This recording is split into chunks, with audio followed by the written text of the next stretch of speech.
O Senhor esteja convosco. Ele está no meio de nós. Evangelho de Jesus Cristo, segundo Mateus. Glória a vós, Senhor.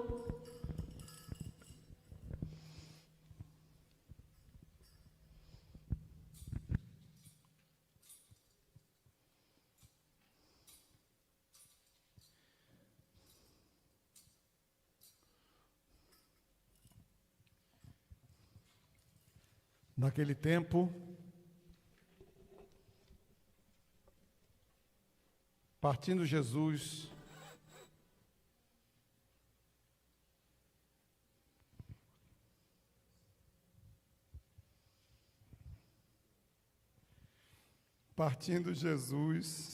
dois cegos o seguiram gritando: "Tem piedade de nós, filho de Davi."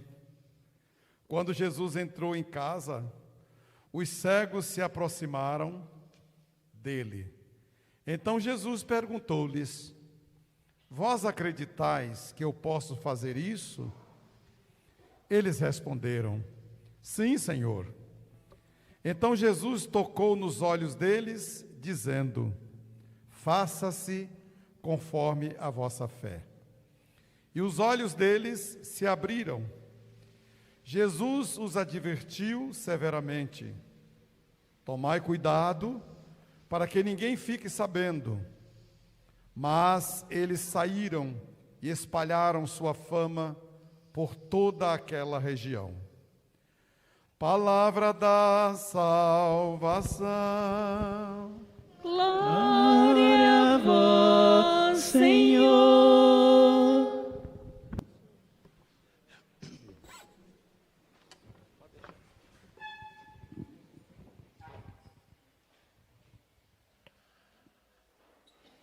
Caríssimos irmãos, a quem gostaria também de saudar na pessoa do Padre Valmir, pastor desta comunidade, todo o povo de Deus, que tem a alegria de iniciar este novenário que prepara a festa de Nossa Senhora de Guadalupe, padroeira desta comunidade, padroeira da América Latina. Interessante poder celebrar uma festa mariana no tempo mais mariano possível, que é o Advento, o tempo da espera, o tempo da preparação daquele que vai nascer, Jesus Cristo nosso Senhor, e que ao mesmo tempo esperamos a sua segunda vinda. Então a liturgia nos introduz nesse mistério. E vocês hoje, iniciando esta festa, iniciando este novenário preparatório, têm a alegria de fazer este momento, este percurso, estes dias, se colocando sob a orientação dos mandamentos da lei de Deus. Aqui nós vemos duas bases, dois pilares perfeitos para uma festa de Maria. A palavra de Deus. E depois, o tempo da espera. Estamos nesta primeira semana do Advento, embora nesta alegria festiva, trocamos o roxo pelo branco, mas estamos na mesma espera, porque a igreja é una. E meus irmãos e minhas irmãs, iniciamos justamente esse percurso, onde a gente costuma dizer este retiro espiritual para a paróquia, que é a festa do seu padroeiro, da sua padroeira, se debruçando sobre o mandamento da lei de Deus, amar a Deus sobre todas as coisas. E é justamente este mandamento que nos faz entender todos os outros. A grande preocupação do povo de Israel era não colocar nada no lugar de Deus. Nada que possa ocupar o lugar de Deus. Essa é a grande preocupação. Amar a Deus sobre todas as coisas significa não se deixar levar pelas fascinações da vida, pelas ilusões, aquilo que a Sagrada Escritura no Antigo Testamento bate pesado, chamando de ídolos, de idolatria. Por isso, o povo de Deus coloca este mandamento, recebe, melhor dizendo, este mandamento: amar a Deus sobre todas as coisas. Nada pode ser colocado no lugar de Deus. E então este mandamento chega para nós hoje, milênios depois, e tem algo a nos dizer. Estamos colocando alguma coisa no lugar de Deus na nossa vida? Estamos amando, adorando, servindo, se realizando à medida do amor de Deus para conosco? Estamos correspondendo esse amor de Deus que nos é manifestado? Esse primeiro mandamento, abrindo este novenário, vem chamar a nossa atenção. Que tipo de fé, que tipo de conduta, que tipo de caminho estamos fazendo?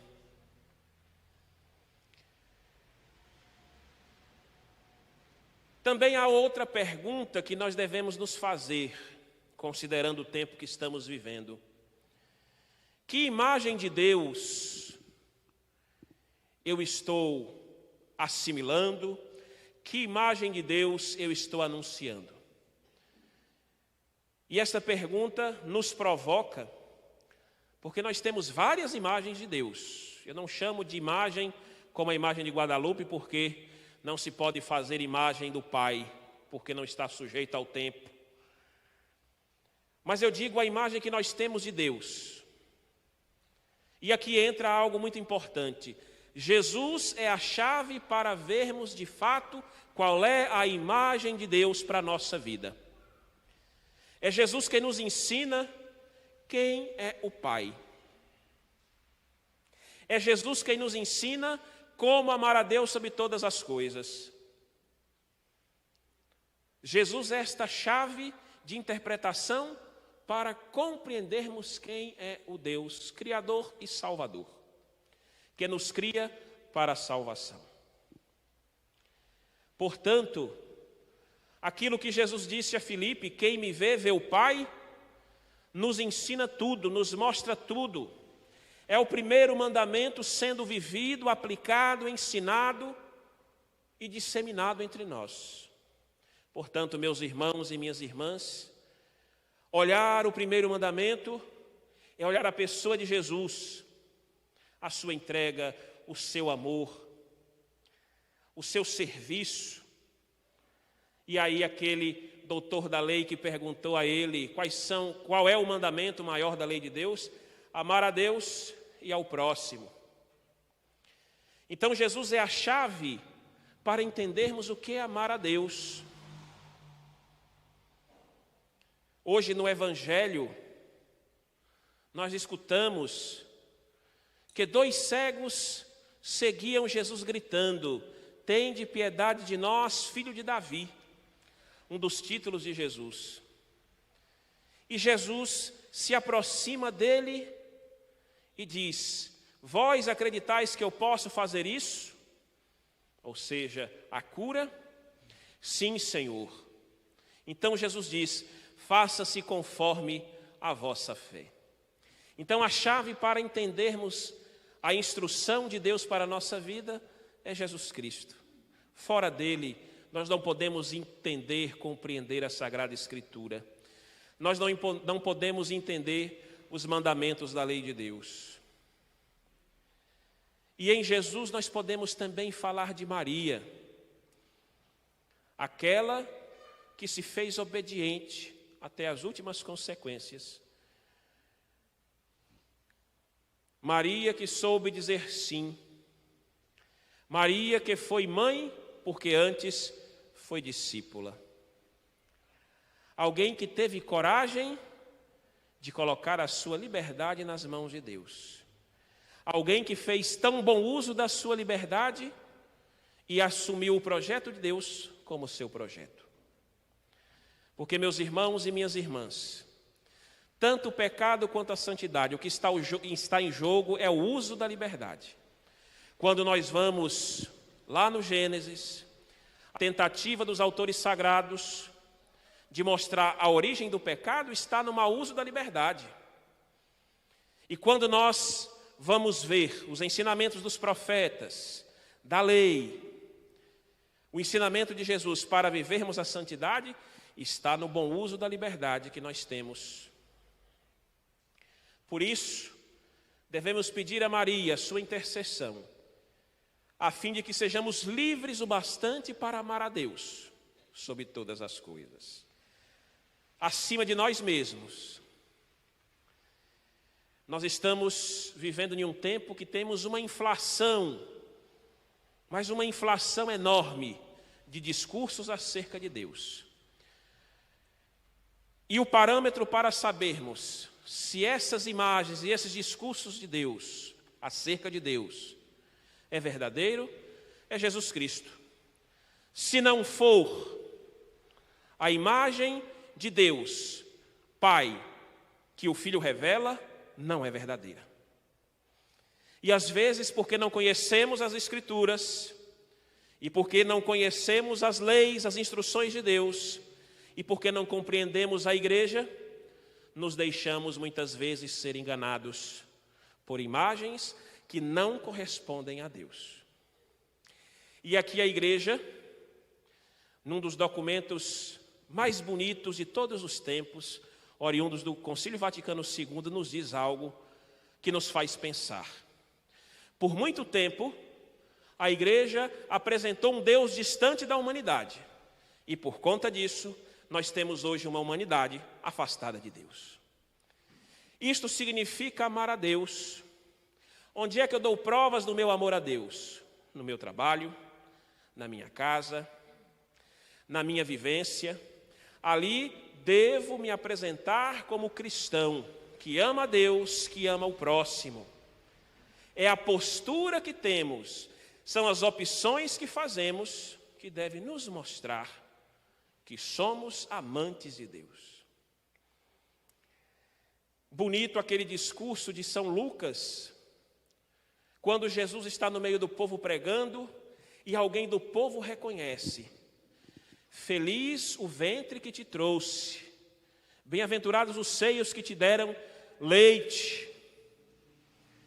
Olha só, o povo reconhece a presença de Maria porque ela foi obediente até as últimas consequências.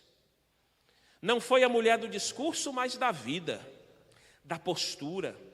Amar a Deus, meus irmãos e minhas irmãs, passa pela postura que temos, pelo modo de ser, passa por aquilo que nós acolhemos. Então, nesta primeira noite deste novenário, amar a Deus implica justamente servi-lo, viver aquilo que Ele fez para nós. E quando nós falamos em agradar a Deus, não é agradar os caprichos de um ser superior. Agradar a Deus significa viver realizado. A santidade é o perfeito louvor que nós podemos dar a Deus. A nossa realização é o perfeito louvor que podemos dar a Deus. Por isso, hoje, nós queremos, com Maria, sermos também obedientes até as últimas consequências. Será que nós temos disposição? Será que nós temos liberdade? Alguns dias atrás, conversando com o conselheiro geral da nossa congregação, conselheiro para as missões, ele dizia como as igrejas perseguidas na Ásia, do Vietnã, da Indonésia, das Filipinas, são igrejas, com exceção das Filipinas, que temos muitos cristãos, mas os outros países, onde os cristãos são minoria, ali se vê florescer o amor a Deus. E nós que somos maioria, que temos liberdade de culto, liberdade de expressão, muitas vezes, nós não fazemos valer a nossa fé. Nós não fazemos acontecer aquilo que nós celebramos. Por isso, meus irmãos e minhas irmãs, o grande convite hoje para amar a Deus é uma vida santa, pura, como a de Maria. É verdade que Maria tem um favor especial a si mesma, em vista dos méritos de Cristo. Mas também somos portadores da graça. É a graça que nos torna justos. Por isso, devemos acreditar na graça e não ficarmos acostumados com o pecado. Às vezes tenho a impressão que nós, porque somos pecadores e temos esta compreensão, isso se torna para nós uma zona de conforto para não vivermos a santidade. Devemos perseguir a santidade justamente por causa do pecado, porque esse é o projeto de Deus. E amaremos a Deus à medida em que vivemos uma vida santa. Por isso, celebrar a festa de nossa padroeira, de Maria, aquela que se identifica com o seu povo e o povo se identifica com ela, significa amar a Deus. Interessante como Maria vai tomando títulos de acordo à cultura, de acordo à fé de cada povo. Isso é amar a Deus. O cristianismo é enculturado. O cristianismo penetra, o cristianismo vai lá dentro, porque quer mostrar ao homem, à mulher, ao ser humano, que Deus nos cria para a salvação. E é esta salvação que nós estamos esperando, a salvação encarnada de Jesus Cristo. Por isso, faça-se conforme a vossa fé. Jesus respondeu para esses 2 cegos que seguiam Jesus, talvez por ouvir falar que estava passando. E toda vez o grito é: tem piedade de nós, filho de Davi. Que o Senhor tire de nós a cegueira do coração, que não nos deixa amá-lo sobre todas as coisas. Às vezes é muito fácil falar que amamos a Deus no discurso, mas às vezes se despir da própria arrogância, da própria prepotência, sair de nós mesmos, não é fácil não. E se não nos despimos de nós mesmos, se não fizermos esse êxodo de sair de nós mesmos, não amaremos a Deus. Vamos construir um Deus à nossa imagem e semelhança, é o que mais tem. De vez em quando eu começo a assistir algumas pregações na televisão só para ver como é que estão as coisas. Eu prefiro assistir o Jornal Nacional para ver as bagaceiras da vida do que assistir certas pregações, porque não é algo que vem de Jesus Cristo, mas algo construído por nós. Devemos tomar cuidado, meus irmãos. Conhecereis a verdade e a verdade vos libertará. É para a liberdade que Cristo nos libertou.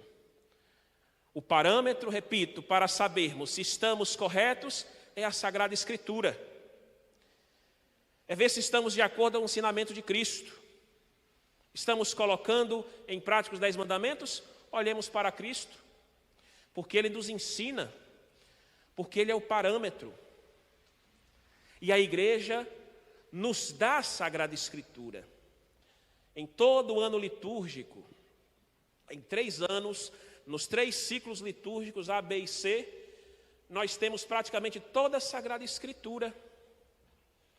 E às vezes a gente ainda escuta dizer católica não lê a Bíblia. Não lê porque não quer. Veio para a missa, tem Sagrada Escritura. Altares que não se dissociam um do outro, o da palavra e o do pão, das espécies sagradas do pão e do vinho. Por isso, meus irmãos, nesta primeira noite, abramos o nosso coração. Façamos uma pergunta meditativa: estou amando a Deus sobre todas as coisas? E aí a gente coloca diante de Deus a nossa postura, as nossas opções. A gente coloca diante de Deus como estamos fazendo acontecer a evangelização. Estamos sendo homens e mulheres do discurso ou da vivência? E veja que depois da visitação, Maria vai atrás de Isabel. E lá Isabel diz: que alegria que a mãe do meu Senhor me venha visitar. Maria foi, se colocou a caminho, se colocou a serviço. Por isso deu provas de amor a Deus. Achei tão bonito essa expressão que vocês colocaram como tema geral da festa, né?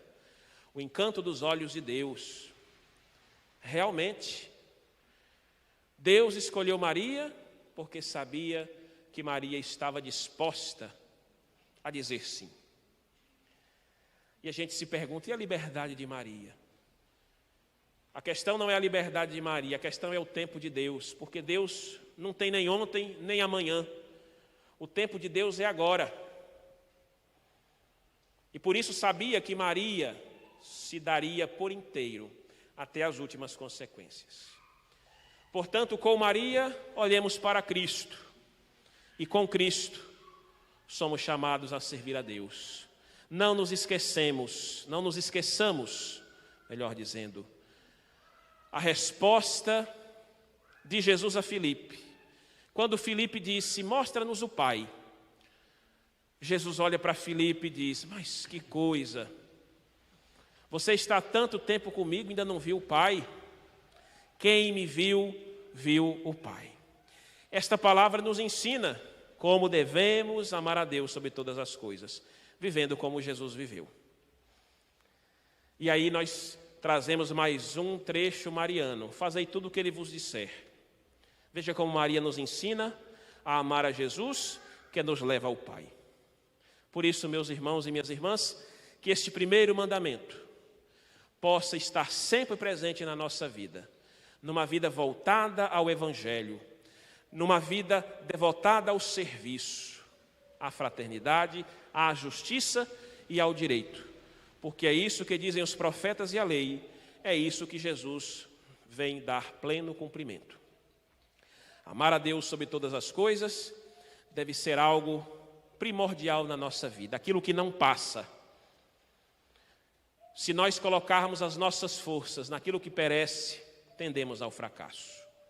Abramos o nosso coração e com muita sensibilidade, como fez Maria, não tenhamos medo de colocar a nossa liberdade nas mãos de Deus, porque também a nós Ele fará grandes coisas. Louvado seja nosso Senhor Jesus Cristo. Para sempre seja louvado.